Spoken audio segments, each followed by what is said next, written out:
오늘은 7월 첫 주일입니다. 어느덧 상반기가 지나고 하반기가 시작되었습니다.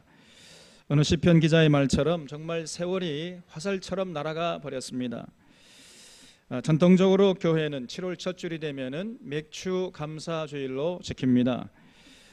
오늘 말씀 14절 말씀을 보면은 하나님께서 이스라엘 백성들에게 너는 매년 3번 내게 절기를 지킬지니라 이렇게 명령했어요. 하나님이 출애굽한 이스라엘 백성들에게 3대 명절을 반드시 1년마다 지키라 이렇게 명령했는데 그 3대 절기 안에는 유월절 그리고 맥추절 그리고 이 수장절이라고 하는 초막절 이 3가지 절기를 반드시 지키라 그랬습니다. 그러면 왜 하필이면은 그 많은 절기들 중에서 유독 요 3절기를 반드시 지키라 이렇게 강하게 명령하셨을까요? 여기에는 이스라엘 백성들을 향한 하나님의 깊은 사랑과 또 염려가 담겨 있습니다. 우리가 그 하나님의 마음을 헤아릴 수 있어야 돼요.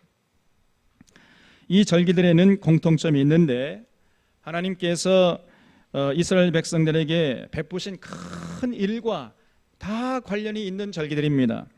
첫 번째 절기가 이 유월절인데 15절 말씀에 보면은 너는 무교병의 절기를 지키라. 내가 네게 명령한 대로 아비볼에 정한 때에 이래 동안 무교병을 지킬지니 이는 그 달에 내가 애굽에서 나왔습니다. 빈손으로 내 앞에 나오지 말지니라 그랬어요. 여기서 이 무교병의 절기를 지키라. 이 무교병의 절기가 바로 유월절이에요. 유월절은 일종의 이스라엘 백성들의 민족 해방일이라고 할 수 있습니다. 그래서 하나님께서 이 모세를 부르셔가지고 가라 모세 가서 내 백성을 해방시켜라 이렇게 명령했어요. 그 노예에서 죽을 고생하고 있는 그 이스라엘 백성 내 택한 백성들 가서 그 노예에서 해방시켜라. 그리고 내가 허락한 그 가나안 복지로 이끌어 가라. 이런 명령을 하나님이 모세에게 하셨어요. 그래서 이 모세를 중심으로 이스라엘 백성들이 이제 애굽에서 나왔는데 그때 숫자가 한 200만 명 정도 됩니다. 200만 명. 200만 명이라고요. 조금 더하네 이제. 200만 명이 얼마나 어마어마합니까 여러분. 뭐 5천 명 정도가 아니고요 5만 명 정도가 아니고 50만 명도 아니고 200만 명. 대단하지요? 대단한 겁니다 여러분. 그 200만 명이 동시다발적으로 한날에 나와버렸어요. 그냥 어마어마한 역사지요. 바로 그 날을 기억하는 것이 바로 유월절이고 무교절의 절기인 거예요. 그래서 그때 이스라엘 백성들은 어린 양을 잡아가지고 피를 바르고 그 고기를 먹었던 겁니다. 그리고 빵이 부풀기를 기다릴 만한 그런 시간적인 여유가 없었기 때문에 그 누룩을 넣지 않는 빵, 부풀지 않은 딱딱한 빵, 그걸 무교병이라고 그래요. 그 무교병을 만들어 먹었던 거예요. 그리고 출애굽 사건을 기억하면서 일주일 동안 쓴 나물을 먹으면서 그 자기 조상들의 그 아픔과 그 고통을 기억하는 절기, 그것이 바로 유월절이라는 겁니다. 그래서 그 어려웠던 출애굽 시절에 함께 해주신 하나님의 그 사랑, 그 큰 일을 생각하면서 잊지 않으려고 지키는 절기, 그것이 바로 유월절이에요. 또 16절 말씀에 보면 맥추절을 지키라. 이는 내가 주고하여 밭에 뿌린 것의 첫 열매를 거둠이니라 그랬습니다. 두 번째 절기는 맥추절인데 이 맥추절은 한 해 농사의 첫 열매를 거둔 것을 하나님께 바치면서 하나님의 큰 일을 기억하는 절기가 바로 맥추절이에요. 그래서 이 맥추절은 유월절부터 시작해가지고 50일째 되는 날을 맥추절로 지켰습니다. 그래서 이거를 77절 혹은 오순절이라고도 해요. 이 맥추절에는 많은 사건들이 있었습니다. 이스라엘 백성들이 출애굽해서 50일째 되는 날, 다시 말해서 이 출애굽한 지 50일째 되는 날, 이 모세가 이스라엘 백성들을 대표해 가지고 시내산에 올라서 거기서 하나님과 언약을 체결했어요. 그래서 시내산 계명 또 그 이외 하위법들을 체결한 날이 바로 오순절이 맥추절이었단 말이죠. 또 맥추절은 한 해 농사의 첫 열매를 거두고 감사하는 날이기도 했습니다. 그래서 우리가 이렇게 첫 열매를 딴 것은 전적으로 하나님의 은혜와 하나님의 사랑이다. 그 크신 사랑을 잊지 않고 기억하는 절기가 바로 맥추절이에요. 그리고 16절 하반절에 수장절을 지켜라. 이는 내가 수고하여 이룬 것을 연말에 밭에서부터 거두어 저장함이니라. 모든 남자는 매년 3번씩 주 여호와께 보일지니라 그랬어요. 이 세 번째 절기가 바로 수장절인데 이거는 장막절 혹은 초막절이라고도 합니다. 한 해 농사를 마친 다음에 그 수확한 농산물을 창고에 저장한다. 그래서 수장절이에요. 그리고 그 하나님의 한 해 동안에 베푸신 그 은혜, 하나님의 그 큰 일을 기억하면서 감사하는 절기. 하나님께서 그 가나안 땅에 들어갔을 때 그 척박한 땅입니다, 여러분. 이스라엘 땅 가보신 분들은 정말 우리나라가 그야말로 금수강산이다 하는 것을 인정하지 않을 수가 없는 거예요. 그 정도로 그 이스라엘 땅은요 아주 척박한 땅입니다. 그런데 그곳에 하나님께서 이스라엘 백성 인도하신 다음에 하늘에서 이른 비와 늦은 비를 보내주셔가지고 이스라엘 백성들 배불리 먹게 하셨어요. 그래서 이런 하나님의 큰 사랑을 잊지 않고 기억하는 절기가 바로 수장절 혹은 장막절 혹은 초막절이라고 하는 것입니다. 이렇게 하나님이 반드시 지키라고 하신 그 3대 절기는 하나님께서 이스라엘 백성들에게 베푸신 크신 일과 그 사랑과 밀접한 연관이 있는 겁니다. 그렇기 때문에 3대 절기를 지키라고 하신 하나님의 명령에는 이스라엘 백성들의 행복을 위한 하나님의 깊은 사랑과 염려가 담겨 있는 것이에요. 우리가 언제나 잊지 말고 기억해야 할 것은 하나님의 모든 명령은 우리를 위한 것이라는 사실입니다. 하나님이 우리 좋으라고 명령하신 것이지 하나님 좋으라고 명령하신 것이 아니라는 사실을 우리 사랑의 성도님들은 언제까지나 잊지 않을 수 있기를 주님의 이름으로 부탁을 드립니다, 여러분. 그래서 첫 번째, 하나님께서 3대 명령을 반드시 지키라고 하신 그 명령에는요 한 4가지 정도 그 이스라엘 백성을 향한 하나님의 마음이 담겨 있었어요. 첫 번째는요, 이스라엘 백성들 위해 하신 하나님의 크신 일들을 이스라엘 백성들 하여금 잊지 않도록 하기 위함이었습니다. 하나님이 이스라엘 백성들 애굽에서 해방시킨 다음에 그냥 패대기 쳐버리고 내팽개친 것이 아니고 그들과 동행하셨잖아요. 낮에는 구름 기둥, 밤에는 불 기둥으로 인도했습니다. 때로는 만나와 메추라기를 보내가지고 먹이시도 했고 주변의 이방 족속들의 침략을 막아주시고 그 광야에 사나운 짐승들 다 막아주셨습니다. 그리고 이른 비와 늦은 비를 때를 따라서 내려주셔서 풍년을 맞게 했어요. 이런 하나님의 크신 일들을 자손 대대로 기억하기를 바라는 마음이 그 절기를 지키라는 그 명령 속에 담겨 있는 겁니다. 둘째는 하나님께 감사하기를 바라는 그 마음, 하나님의 마음이 거기에 담겨 있는 거예요. 하나님의 크신 일들을 기억하게 되면 자연스럽게 이스라엘 백성들이 하나님께 감사할 수 있게 되겠지요. 하나님의 크신 일을 잊어버리면요 이스라엘 백성들이 하나님께 나오려고 하지도 않을 뿐 아니라 나와도 그 감사할 이유가 없잖아요. 감사할 이유를 찾을 수가 없는 겁니다. 원래 이 사람이라는 것은 망각의 동물이에요. 조금 세월이 흐르면은 아무리 큰 일도 큰 은혜를 받고 큰 사랑을 받았어도 그걸 다 잊어버립니다. 그것이 인간인 것이죠. 30년 지나고 50년 지나고 100년이 지나면 후손들이 그 하나님의 큰 일들을 까맣게 잊어버리게 된단 말이죠. 그러면은 하나님께 감사할 마음이 생기지 않을 거 아니겠습니까? 그러면요 이제 하나님과의 관계가 원만하게 유지될 수 없을 것이고 그러면 하나님 주시는 복을 받아 누릴 수 없는 것은 당연지사예요. 하나님이 이것을 걱정하셨던 것입니다. 그래서 반드시 절기를 지키면서 하나님의 큰 일을 기억하고 하나님께 나와서 감사하라 이렇게 명령하셨던 거예요. 세 번째는 하나님의 베푸신 큰 일을 기억하고 감사할 줄 알게 되면요 그 다음에 반드시 하나님을 사랑하게 되는 것입니다. 하나님께서 이것을 기대하고 바라신 거예요. 많은 사람들이 하나님의 베푸신 사랑을 기억하고 감사하는 것으로만 끝나버려요. 그리고 많은 교회에서도 그저 하나님 사랑 생각하고 하나님의 큰일, 우리를 위해서 해주신 그 큰일을 기억하고 하나님께 감사하시오, 여기까지만 인도하고 그냥 끝나버립니다. 그러니까 많은 성도들이 이제 이런 뭐 추수감사주일이나 맥주 감사주일 되면은 이건 감사 헌금, 감사 예물 바치는 날이구나, 요것밖에 생각을 못하는 겁니다. 그래서 굉장히 부담감을 느끼는 거예요. 너무나 안타까운 현상입니다, 여러분. 하나님의 큰 일을 기억하고 감사 예물 드리는 것으로만 그치고 치워버린다면은 결코 하나님께서 원하시는 모습이 아닌 것입니다. 진실로 하나님의 큰 일을 기억하고 감사하는 자는 이제 하나님을 사랑하는 자가 되는 거예요. 하나님이 이것을 원하시는 것입니다. 절기를 지키면서 이렇게 우리를 위해서 크신 일을 해주신 하나님의 관계가 참 어떤 문제가 없는지 스스로 자신을 돌아보게 되지 않겠습니까, 여러분?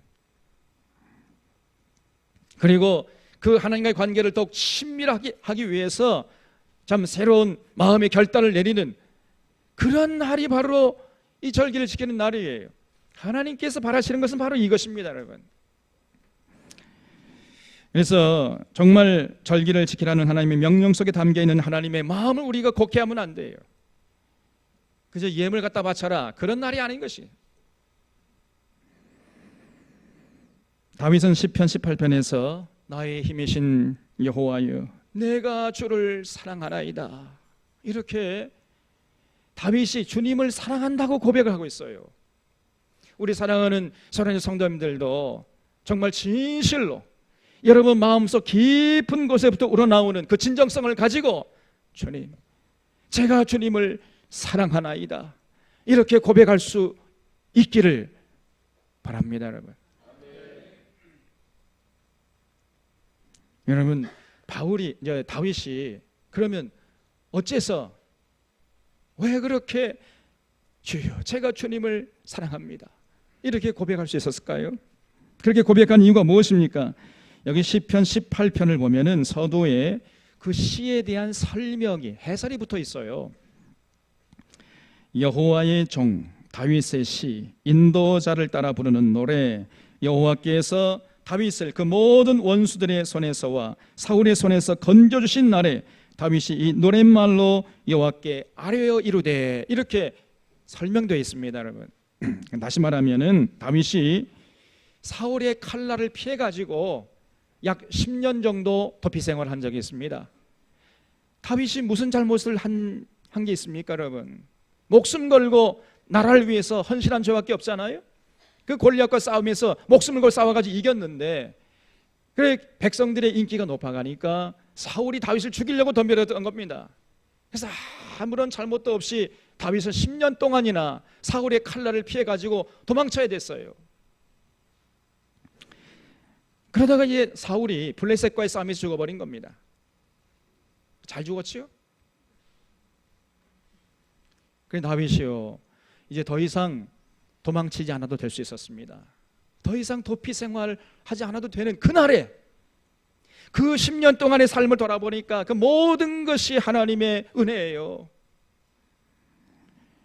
그 가만히 10년 동안 망명 생활을 돌아보니까 그 기간 동안 하나님께서 자신을 눈동자같이 지켜주셨구나, 이거를 다윗이 철저하게 체득했던 것입니다.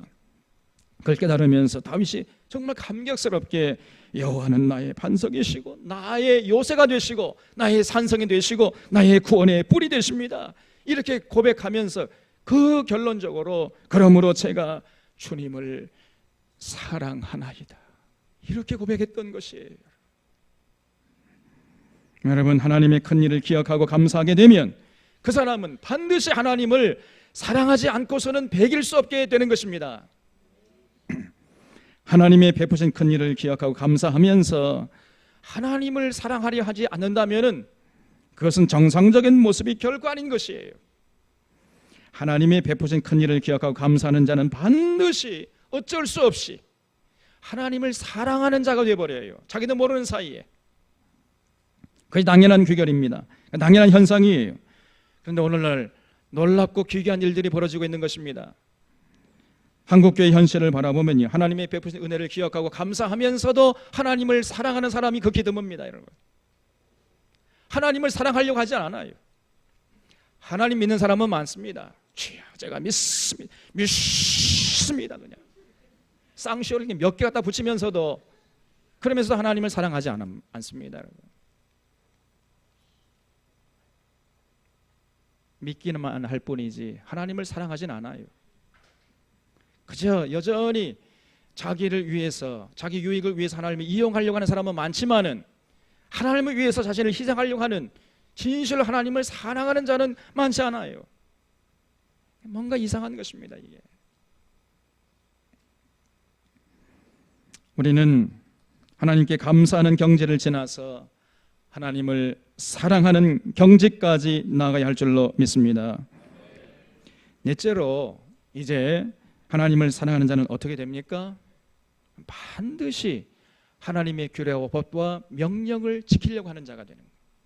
그렇게 되게 돼 있습니다. 여러분, 하나님을 사랑하는 것은 이것이니 곧 우리가 그의 계명을 지키는 이것이니라. 사도 요한이 아주 명쾌하게 하나님 사랑이 뭐냐, 이걸 밝혀주셨습니다. 여러분, 하나님을 사랑한다고 고백하면서 하나님의 규례와 법도와 명령에 대해서 관심도 없고 무관심하고 그저 제 멋대로, 제 속에는 옳은 대로 세상 가치관에 휩쓸려서 살아간다면, 그런 그 입술의 하나님 사랑의 고백이, 그건 거짓말입니다. 그럴 수가 없는 거예요.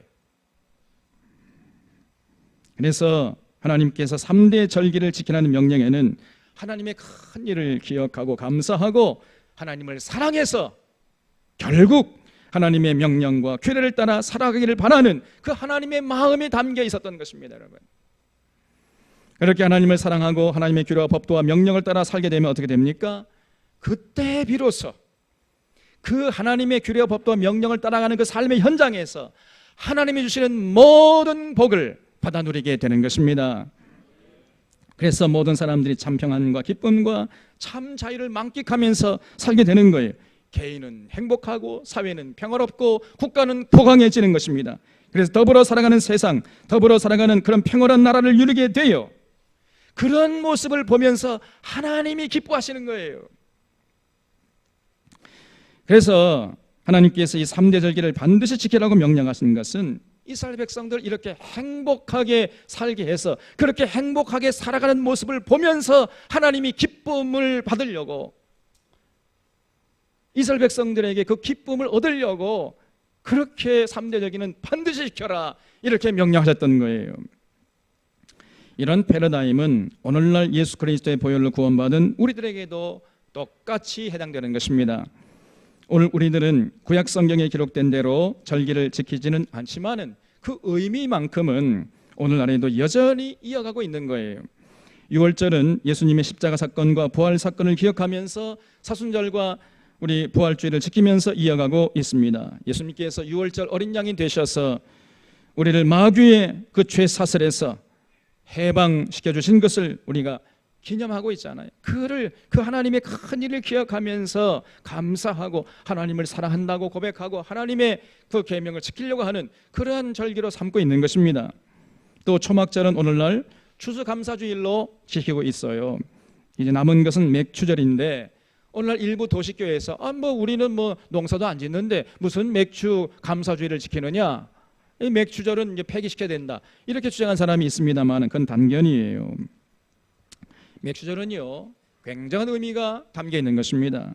맥추절은 오순절의 언약 체결과 초실절의 의미도 있지만은 또 신약 시대로 넘어오면은 예수님께서 십자가에 죽으시고 부활하시고 승천하신 다음에 그 오순절에, 그 맥추절에 성령께서 강림하셨잖아요. 그 성령 강림의 결과로 결국은 교회가 역사의 무대에 등장하게 된 것이에요. 그래서 교회의 시작이 바로 이 맥추절, 성령 강림의 역사로부터 시작되었던 것입니다. 자, 그러므로 이 맥추절은 역사적으로 다양한 사건들이 있었고 다양한 의미를 함축하고 있는 거예요. 시내산에서 이스라엘 백성들이 언약을 맺었고 그래서 십계명을 받았고, 둘째는 첫 열매를 거두게 됨을 감사하는 절기였고, 또 초대교회 때는 성령님이 오심으로 교회가 탄생했던 것입니다. 그를 기념해서 절기는 기억하고 지키는 절기예요. 그리고 오늘 우리는 한 가지 의미를 더 덧붙였습니다. 이제 상반기 절반을 보내고 하반기를 시작하면서 이 모든 것이 하나님의 은혜임을 고백하고 감사하는 절기로 지키는 거예요. 이런 다양한 의미를 담고 있는 것이 맥주절이므로 오늘날에도 이 맥주절은 여전히 유효하고 맥주절은 반드시 지켜야 하는 것입니다. 오늘 우리가 이 3대 절기 중에 하나인 맥주절을 지키면서 해야 할 일이 뭐겠어요? 첫째는 우리를 향한 하나님의 큰 일들을 기억하고 감사하는 것입니다. 하나님이 예수님을 보내주셔서 우리의 죄를 사해 주시고 우리를 구원해 주셨습니다. 우리를 하나님의 자녀의 하나님의 백성으로 삼아 주셨어요. 그리고 이 땅에 사는 동안 이 마귀의 유혹과 위협에서 우리를 지키시고 보호해 주셨습니다. 이런 하나님의 큰 일들을 기억하면서 하나님께 감사할 수 있어야 하는 것이죠.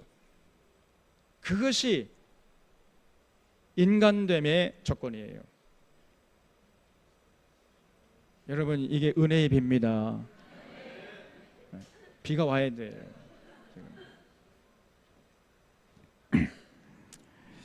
12세기에 클레르보 베르나르라는 그 신학자가 있습니다.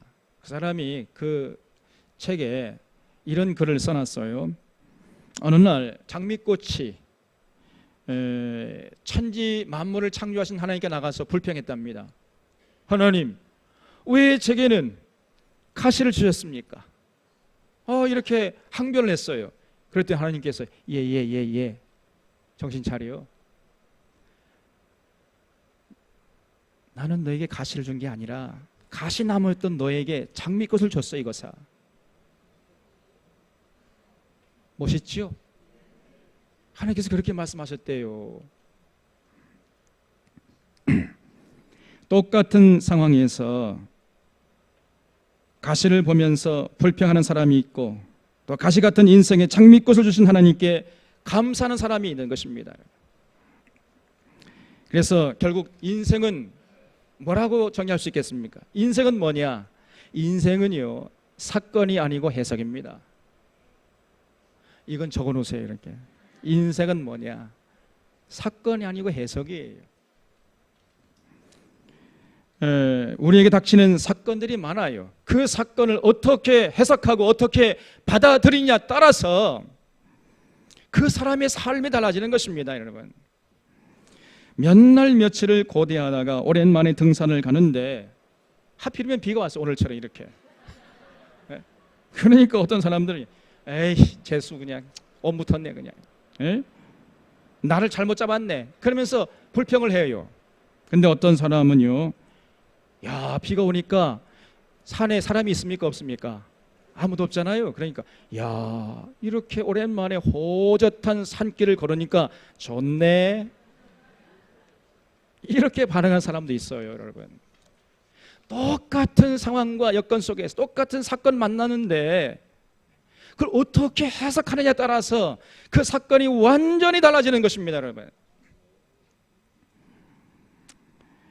참으로 복된 사람은 어떤 상황과 형편 속에서도 그 하나님의 인도하심을 확신하고 하나님의 섭리를 인정하고 하나님께 감사할 줄 아는 자인 것입니다. 여러분, 당시 이스라엘 백성들이 하나님의 큰 일들을 기억하면서 하나님께 감사했어야 되는데 그들은 그렇지 못했습니다.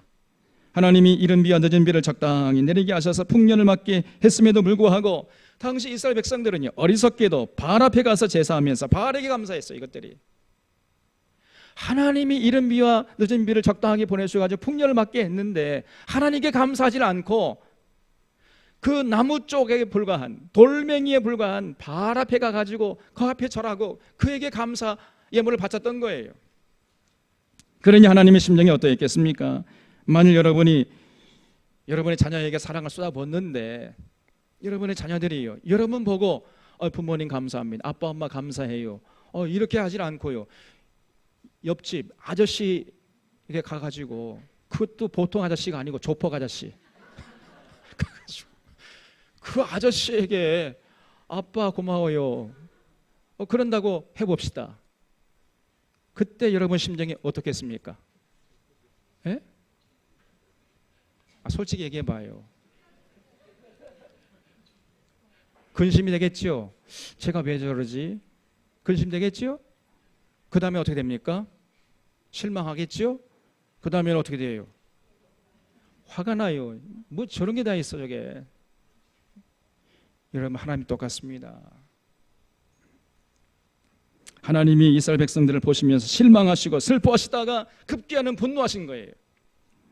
그래서 하나님께서 선자를 보내셔가지고 외쳤습니다. 호세아가 외치기를 곡식과 새 포도주와 기름은 내가 그에게 준 것이요 그들이 바알을 위해서 쓴 은과 금도 그에게 더해 준 것이거늘 그가 알지 못하는도다. 그러면서 하나님께서 탄식했습니다. 그러므로 내가 내 곡식을 그것이 익을 계절에 도로 찾을 것이며 내가 내 새 포도주를 그것이 맛들 시기에 도로 찾을 것이며 또 그들의 벗은 몸을 가릴 내 양털과 내 삶을 그들에게서 빼앗아 버릴 것이다. 하나님께서 이렇게 호세아를 통해서 외치셨습니다. 하나님 주신 곡식과 포도주와 양털을 다시 전량 회수하겠다는 거예요. 그 마음이 넓으신 하나님께서 이렇게 말씀하실 때는 얼마나 그 마음 속이 상했으면 이렇게 말씀하셨겠습니까, 여러분? 오늘날 우리가 이런 실수를 다시는 반복해서는 안 될 줄 믿습니다, 여러분. 오늘 우리가 누리는 모든 것은 하나님이 주신 것입니다. 내가 잘나서 누리는 것도 아니고 내가 부진해서 내가 노력해서 누리는 것도 아니고 내가 아무리 여러분 노력해도 벼 이삭 하나 자라게 할 수 있습니까? 없어요. 하나님께 때를 따라서 이른 비와 늦은 비를 내려주시고 적당한 햇빛을 보내주시고 또 태풍과 홍수를 막아주셔야 가능한 건 아니겠습니까? 내가 잘나서 누리는 게 아니에요. 또 우상이 준 것은 더더욱 아니고 대통령이 준 것도 아니고 직장 상사가 준 것도 아니고 여러분 우리가 누리는 모든 것은 우리의 참 아버지 되시는 하나님께서 우리에게 주신 것입니다. 이것을 생각하면서 이 맥주절에 하나님께 감사하고 하나님께 모든 영광을 돌리는 자가 되어야 할 줄로 믿습니다. 특히 우리 sharon교회는요 정말 하나님의 특별한 은혜를 받았어요. sharon교회가 세워진 지 지난 1년 6개월을 돌아보면 날마다 감격의 연속이었습니다. 오늘 이 시대의 진실로 하나님이 기뻐하시는 건강한 교회를 세우자는 일념으로 달려온 1년 6개월을 돌아보니 정말 하나님의 은혜가 아닌 것이 없어요. 거의 폐허나 다름없는 이 쓰러져가는 창고 건물을 임대해서 페인트 칠을 하고 전교인이 달라붙어가지고 페인트 칠을 하고 마당에 풀을 뽑고 정지 작업을 하고 전선을 가설하고 강단에 성구와 그 장인자를 데렸습니다. 또 마당 한켠에 비닐하우스로 식당을 만들고 탁구장을 만들었어요. 그 냄새나는 화장실에 페인트를 칠을 하고 하수구를 정비했습니다. 마당에 소나무와 단풍나무를 심고 꽃을 심으니 천국이 따로 없을 정도로 아름다운 예배당이 되었어요. 또한 여름의 더위를 위하여 각 방마다 에어컨과 선풍기를 설치했고 이제 그러고 보니까 예배 드리는데 조금도 불편함이 없는 아름다운 예배당이 되어버렸어요. 이 모든 일들을 하는 동안에 누구 한 사람 네가 해라 내가 해라 그런 사람은 자마다 그냥 자발적으로 기쁨으로 감사함으로 이 모든 일을 감당해 왔던 것입니다. 또 작년 4월에는 팽목항에 가서 예배드리기도 하고 5월에는 광주 망월동 국립묘지에 가서 예배드리면서 교회가 역사적 현실의 눈을 뜨고 참여해야 함을 실천했습니다.